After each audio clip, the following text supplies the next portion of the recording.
A história já começa com um cara segurando o protagonista e perguntando se o prota sabe quem ele é. O prota pergunta se ele não é um lixo da família Jian. O cara diz para o prota abrir os malditos olhos dele, pois ele é o Lorde do Palácio Rei Dragão, Xiao Shen.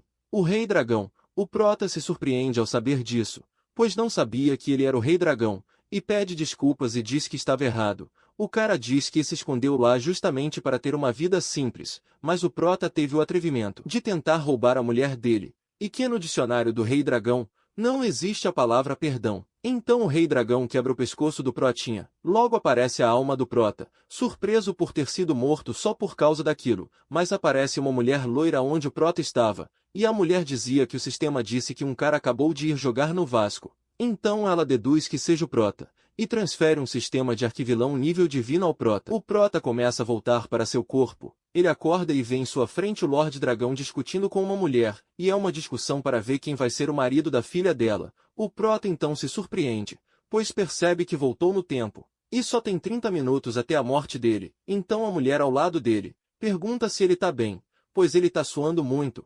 Isso deixa o Lorde Dragão furioso. O prota fica irritado pois desse jeito ele vai morrer mais cedo. A mãe da mulher diz para o prota ficar calmo, porque o bastardo inútil do Lorde Dragão não merece a raiva dele. Bom, a mãe da mina começa a esculachar com o cara. O Lorde Dragão começa a falar de seu sobrenome, mas já leva um tapa da novinha, que manda ele calar a boca. O prota tá em choque e diz que não tem mais jeito, ele vai morrer. O Rei Dragão disse que eles vão se arrepender e que era melhor o prota implorar por misericórdia.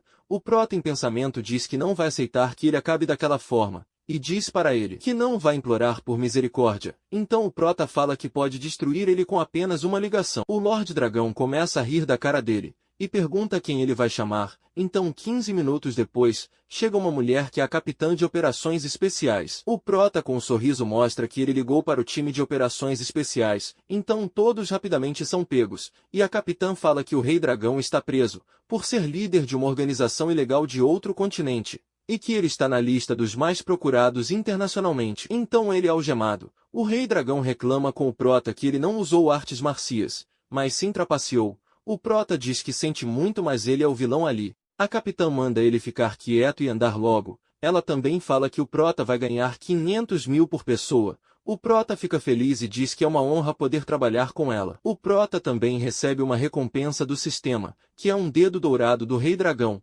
O prota fica feliz e logo aceita. O prota logo recebe a transferência do dinheiro. A mãe da mulher pede para o prota fazer o investimento que prometeu. O prota diz que depende da filha dela. A mulher chamada Jian pensa que o prota não passa de um playboy arrogante e dominador, mas que ela precisa persuadir ele para salvar a família dela. Então ela pede para o prota salvar a família dela. O prota pergunta se ela sabe o que tem que fazer para salvar a família dela. O sistema avisa que o nível de favoritismo dela está menos 100. O sistema avisa que o prota precisa chegar no 100 de favoritismo com ela. Em pensamento, a Jian diz que precisa beijar esse canalha pelo bem da família dela. O prota fala que ela odeia ele e precisa fingir que gosta dele. E isso é horrível. O prota fala que não vai investir nada, pois não é o cachorrinho dela. Ao invés de investir, ele vai comprar o grupo da família dela. O prota fala para elas pensarem bem na proposta. O sistema fala que o nível de favoritismo está caindo rapidamente, e para ele mudar de estratégia, o prota fala que não precisa,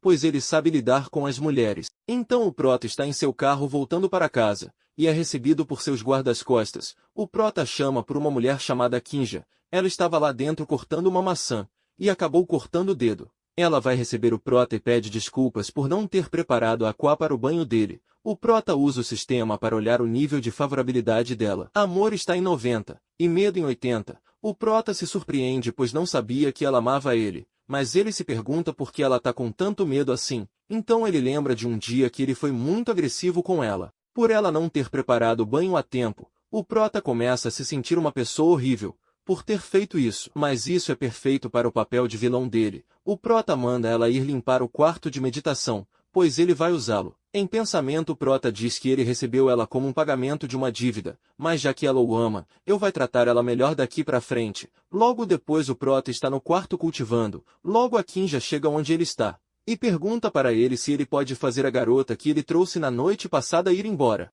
Porque essa garota tem um irmão muito forte que pode machucar o prota. O prota diz que não sabe de nenhuma garota, e vai ficar tudo bem. O prota acaba de tomar um banho, e se pergunta que menina era essa que a Kinji estava falando. Então ele se dá conta de algo, e diz que deve ser sobre aquilo. Ele vai até sua cama e quando olha tem uma garota dormindo nela. O prota diz que era sobre ela que a Kinji estava falando. Vemos que a garota cantava numa boate. O prota pergunta se é uma nova garota e que ela é muito bonita. Seu amigo fala já que ele gostou. Ele vai embrulhar ela para ele. No presente o prota chama seu amigo de lunático por fazer uma coisa dessa. Por isso que ele não pode ser amigável com aquele cara. É só ver o tipo de crime que ele comete. O sistema avisa que o Lin Feng, o rei guerreiro, está se aproximando, e que uma missão foi inserida no sistema. A missão é, para o prota sobreviver. Então o prota vê que alguém realmente invadiu a casa dele. O invasor começa a bater em todos os seguranças. O Lin fala para o prota aparecer imediatamente. Logo o prota aparece perguntando que tipo de cego ousa invadir a casa dele. O Lin diz que se o prota tiver encostado em um fio de cabelo da sua irmã, ele vai se arrepender. O protinha responde que ele parece uma criança gritando, mas pergunta de onde veio essa coragem. O Lin parte para cima, e o prota também ataca com um soco. Em pensamento o prota diz que ele é muito forte e se continuar assim ele vai acabar perdendo, mas o Lin agarra o pescoço do prota dizendo que ele é mais forte que os outros filhos de papai. Mas isso não dá o direito de querer tocar na irmã dele. Então a mulher aparece pedindo para seu irmão parar com isso, pois ele entendeu errado. O irmão a chama de Yurou e pergunta o que aconteceu. Logo o prota dá um tapa na mão dele o chamando de estúpido. Algum tempo depois a Yurou explica que ela estava sendo intimidada por alguns caras maus e ficou ferida. Então a Kinja socorreu ela. E isso não tem nada a ver com o jovem mestre Lin. O irmão diz que isso não tá certo pois ela devia ter sido levada para o hospital, mas a Kinja fala que ela é enfermeira. A Yurou pede para o seu irmão pedir desculpas para o prota. Então ele pede e diz que estava errado. Logo ele pega o braço de sua irmã para sair logo dali. O prota fala que não deu permissão para ele sair ainda. O cara pergunta se tem mais alguma coisa. O prota responde que ele feriu gravemente os guarda-costas dele mas o prota pergunta se ele quer virar seu guarda-costas. O cara fala que fez uma promessa quando saiu do exército, que nunca mais serviria ninguém. E sua irmã diz que a promessa dele não compra comida, mas já que o jovem mestre é uma pessoa gentil ele ficará feliz em servi-lo. O sistema avisa que ele completou a missão. Então o prota ganhou todos os atributos do Lin Feng, o rei guerreiro. O prota diz que o Ki dos 9 dragões, combinados com os atributos do Lin Feng é completamente incrível. Os dois irmãos agradecem por tudo. Vemos que a favorabilidade da Yurou está em 60. O sistema dá uma missão secundária de conseguir a garota Yurou. O prota dá Deus, falando para Yurou voltar mais vezes para eles conversarem.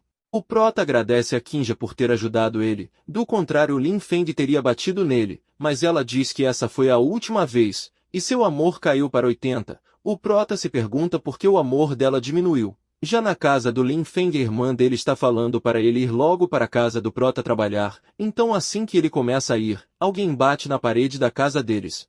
O cara fala que a data limite da demolição chegou. Se eles não se mudarem, todos eles serão enterrados. O Lin fala que vai acabar com eles, e a irmã diz que o valor que ofereceram pela casa era muito baixo. O homem fala que não se importa com nada disso. Então a mãe se aproxima dizendo que eles concordam com a demolição e vão se mudar em breve, mas o homem se irrita e chuta a mãe deles. O Lin fica irritado e pergunta ao cara como ele ousa bater na mãe dele, enquanto o cara diz que se ele fizer alguma coisa ele vai colocar o Lin na prisão. Já a mãe e irmã dele vão ficar sozinhas. O Lin pensa que tem que ser paciente, pois ele não pode ir para a cadeia, mas o homem o provoca, mandando ele bater, até que o prota chega dando um soco na cara do homem. O prota diz que não consegue ver a Yurou passar por algo assim. O Lin pergunta por que ele está ali. O prota responde, já que o Lin trabalha para ele resolveu visitar a casa dele. O homem pergunta quem ousa bater nele, mas logo ele percebe que é o mestre Lin. Já todo simpático o homem pergunta se aconteceu algo de bom para o prota ir até ali pessoalmente. O prota pergunta se aquela chave inglesa é dele. O homem responde que sim, então o prota dá uma pancada nele com a chave inglesa, dizendo como ele ousa bater naquela pobre senhora. O homem fala que ele é da família Jian, e se por acaso ele quer declarar guerra, o prota responde que não se importa com isso. Em pensamento, o protagonista fala que esse é o melhor jeito de ganhar a confiança dos dois. Mas então o homem faz uma ligação e chega um homem de cabelos vermelhos, que é um filho ilegítimo da família Jian, perguntando por que o protagonista estava ali. O protagonista pergunta se não há mais ninguém na família Jian e precisam até mandar um filho ilegítimo. O homem fica furioso e parte para cima. O protagonista consegue desviar, mas então Lin Feng chega falando que ninguém vai ferir o jovem mestre. Os dois punhos se chocam. O ruivo fica surpreso com a força de Lin Feng e faz um ataque chamado Movimento Fantasma, o que deixa Lin Feng surpreso. Mas logo ele decide fechar os olhos. O ruivo aparece atrás dele dizendo que ele será derrotado agora. Se gostou do vídeo, se inscreve e deixa o like, para vídeos mais rápidos e mais longos.